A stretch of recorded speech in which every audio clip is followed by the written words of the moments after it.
Hai semua, selamat datang di channel Baca Saham. Pada video ini, kita akan bahas satu topik dengan judul 10 saham yang rutin bagi dividen 6 tahun terakhir. Untuk itu, simak video ini sampai habis ya, agar mendapat pemahaman yang utuh. Dividen merupakan satu daya tarik tersendiri bagi investor. Tentu saja, kita lebih menyukai saham yang rutin membagi dividen setiap tahun, bukan? Dan tidak hanya rutin membagi dividen. Apabila saham tersebut berusaha menaikkan jumlah dividennya setiap tahun, itu menjadi salah satu nilai plus di mata investor. Nah, pada video ini, saya mau sharing beberapa saham yang rutin membagi dividen, khususnya dalam 6 tahun terakhir, yaitu tahun 2015 sampai 2020, tanpa pernah absen satu kali pun. Nah, tanpa basa-basi lagi, mari kita masuk saja ke dalam pembahasannya. Pertama, PT Bank Sentral Asia atau BBCA. Ini merupakan histori dividen BBCA sejak tahun 2015 sampai 2020. Jika ditotal, dividen perusahaan ini selama 6 tahun adalah 1.433 per lembar atau Rp143.300 untuk satu lot saham. Rata-rata pertumbuhan tahunan BBCA ada di angka 50,33 per lembar saham. Apabila kita membagi average growth dengan total dividen selama 6 tahun, akan diperoleh angka growth 3,51%. Bagaimana dengan dividen yield yang ditawarkan? Jika kamu membeli saham ini di harga terendah 5 tahun yang lalu di angka Rp11.000, maka untuk tahun 2020, dividen yield yang kamu terima sekitar 4,14%. Selain itu, apabila selama 6 tahun kamu tidak menjual saham ini, maka total dividen yield yang diperoleh sudah sekitar 13,03%. Tapi, jika kamu baru membeli saham BBCA di tahun 2020 dengan harga Rp32.000, maka yield yang kamu terima hanya sebesar 1,42% saja. Kedua, PT Bank Rakyat Indonesia atau BBRI. Ini merupakan histori dividen BBRI sejak tahun 2015 sampai 2020. Jika ditotal, dividen perusahaan ini selama 6 tahun adalah Rp614,12 per lembar atau Rp61.412 untuk satu lot saham. Rata-rata pertumbuhan tahunan BRI ada di angka Rp18,21 per lembar saham. Apabila kita membagi average growth dengan total dividen selama 6 tahun, akan diperoleh angka growth 2,96%. Bagaimana dengan dividen yield yang ditawarkan? Jika kamu membeli saham ini di harga terendah 5 tahun yang lalu di angka Rp1.595, maka untuk tahun 2020, dividen yield yang kamu terima sekitar 10,55%. Selain itu, apabila selama 6 tahun kamu tidak menjual saham ini, maka total dividen yield yang diperoleh sudah sekitar 38,50%. Tapi, jika kamu baru membeli saham BRI di tahun 2020 dengan harga Rp4.300, maka yield yang kamu terima hanya sebesar 3,91% saja. 3. PT Unilever Indonesia atau UNVR. Ini merupakan histori dividen UNVR sejak tahun 2015 sampai 2020. Jika ditotal, dividen perusahaan ini selama 6 tahun adalah Rp1.103,40 per lembar atau Rp110.340 untuk satu lot saham. Rata-rata pertumbuhan tahunan UNVR ada di angka Rp7,07 per lembar saham. Apabila kita membagi average growth dengan total dividen selama 6 tahun, akan diperoleh angka growth 0,64%. Bagaimana dengan dividen yield yang ditawarkan? Jika kamu membeli saham ini di harga terendah 5 tahun yang lalu di angka Rp5.275, maka untuk tahun 2020, dividen yield yang kamu terima sekitar 3,68%. Selain itu, apabila selama 6 tahun kamu tidak menjual saham ini, maka total dividen yield yang kamu peroleh sudah sekitar 20,92%. Tapi, jika kamu baru membeli saham UNVR di tahun 2020 dengan harga Rp7.725, maka yield yang kamu terima hanya sebesar 2,51% saja. 4. PT Bank Mandiri atau BMRI. Ini merupakan histori dividen BMRI sejak tahun 2015 sampai 2020. Jika ditotal, dividen perusahaan ini selama 6 tahun adalah Rp1.163,88 per lembar atau Rp116.388 untuk satu lot saham. Rata-rata pertumbuhan tahunan BMRI ada di angka Rp41,15 per lembar saham. Apabila kita membagi average growth dengan total dividen selama 6 tahun, akan diperoleh growth 3,54%. Bagaimana dengan dividen yield yang ditawarkan? Jika kamu membeli saham ini di harga terendah 5 tahun yang lalu, di angka 3.575, maka untuk tahun 2020, dividen yield yang kamu terima sekitar 9,88%. Selain itu, apabila selama 6 tahun kamu tidak menjual saham ini, maka total dividen yield yang kamu peroleh sekitar 32,56%. Tapi, jika kamu baru membeli saham BMRI di tahun 2020 dengan harga 6.500, maka yield yang kamu terima hanya sebesar 5,44% saja. Kelima, PT Telkom Indonesia atau TLKM. Ini merupakan histori dividen TLKM sejak tahun 2015 sampai 2020. Jika ditotal, dividen perusahaan ini selama 6 tahun adalah Rp806,35 per lembar atau Rp80.635 untuk satu lot saham. Rata-rata pertumbuhan tahunan TLKM ada di angka Rp10,77 per lembar saham. Apabila kita membagi average growth dengan total dividen selama 6 tahun, akan diperoleh angka growth 1,34%. Bagaimana dengan dividen yield yang ditawarkan? Jika kamu membeli saham ini di harga terendah 5 tahun yang lalu di angka 2.450, maka untuk tahun 2020, dividen yield yang kamu terima sekitar 6,29%. Selain itu, apabila selama 6 tahun kamu tidak menjual saham ini, maka total dividen yield yang diperoleh sekitar 32,91%.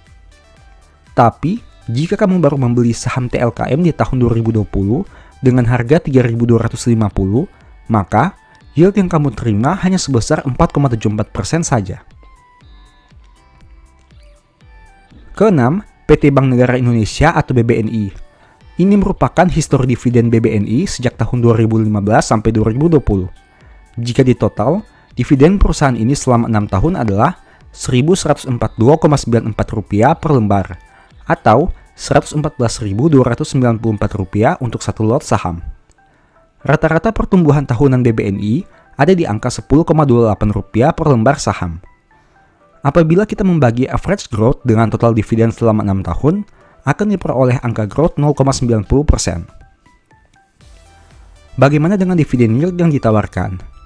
Jika kamu membeli saham ini di harga terendah 5 tahun yang lalu di angka Rp2.970, maka untuk tahun 2020, dividen yield yang kamu terima sekitar 6,94%. Selain itu, apabila selama 6 tahun kamu tidak menjual saham ini, maka total dividen yield yang kamu peroleh sudah sekitar 38,48%. Tapi, jika kamu baru membeli saham BBNI di tahun 2020 dengan harga 6.000, maka yield yang kamu terima hanya sebesar 3,44% saja. Ketujuh, PT Astra International atau ASII. Ini merupakan histori dividen ASII sejak tahun 2015 sampai 2020. Jika ditotal, dividen perusahaan ini selama 6 tahun adalah Rp1.137,13 per lembar atau Rp113.713 untuk satu lot saham. Rata-rata pertumbuhan tahunan ASII ada di angka minus Rp5,33 per lembar saham. Apabila kita membagi average growth dengan total dividen selama 6 tahun, akan diperoleh angka growth minus 0,47%. Bagaimana dengan dividen yield yang ditawarkan? Jika kamu membeli saham ini di harga terendah 5 tahun yang lalu di angka 3.220, maka untuk tahun 2020 dividen yield yang kamu terima sekitar 5,71%.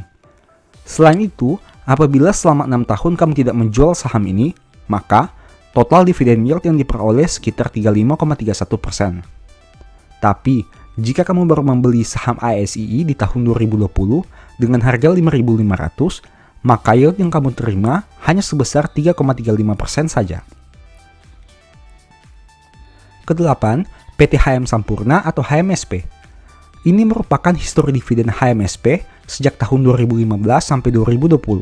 Jika ditotal, dividen perusahaan ini selama 6 tahun adalah Rp652,80 per lembar atau Rp65.280 untuk satu lot saham.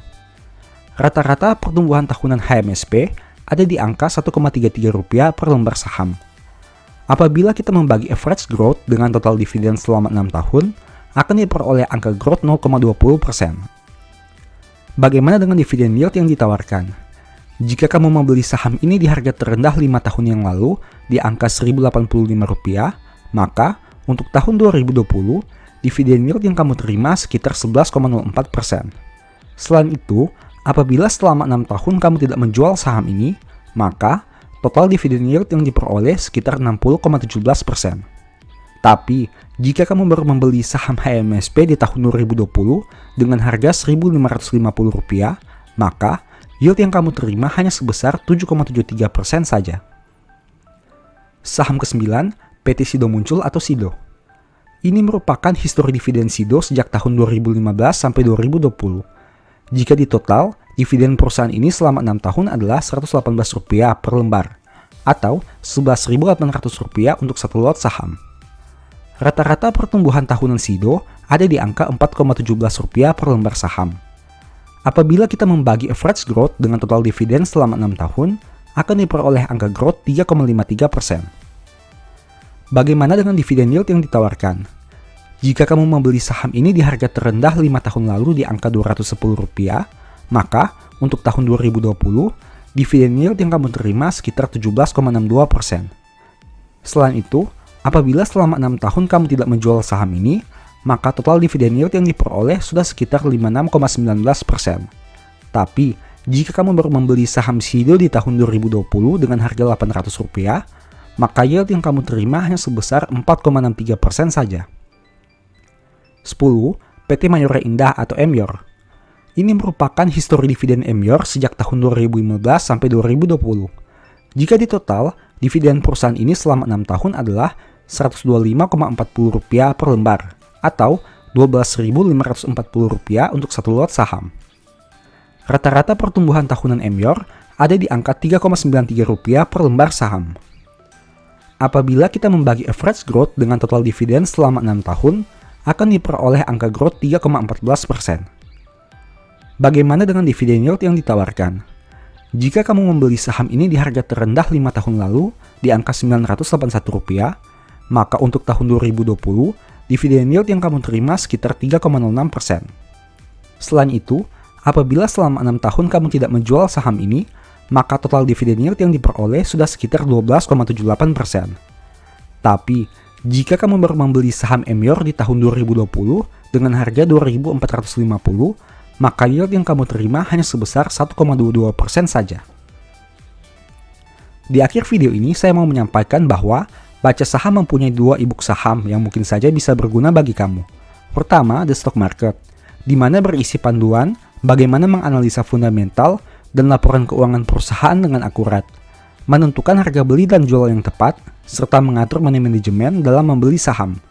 Kedua, Analyst Report, di mana merupakan e-book 3 bulanan yang ditulis berdasarkan laporan keuangan perusahaan yang terupdate, memuat berbagai informasi mendetail mengenai fundamental dan kinerja perusahaan, baik itu informasi umum, anak usaha, manajemen, sekilas perusahaan, bedah laporan keuangan, analisa neraca dan laba rugi, dan sampai penentuan harga beli dan jual yang ideal. Singkatnya, stock market merupakan cara bagaimana menganalisa, dan Analyst Report merupakan hasil analisa yang sudah Mimin lakukan. Apabila ingin melakukan pembelian, silahkan DM saja di Instagram @bacasaham ya. Sebagai penutup, saya mau mengutip satu statement yang semoga bisa menjadi semangat bagi teman-teman ya. Karena hikmat lebih berharga daripada permata. Apapun yang diinginkan orang tidak dapat menyamainya. Thank you.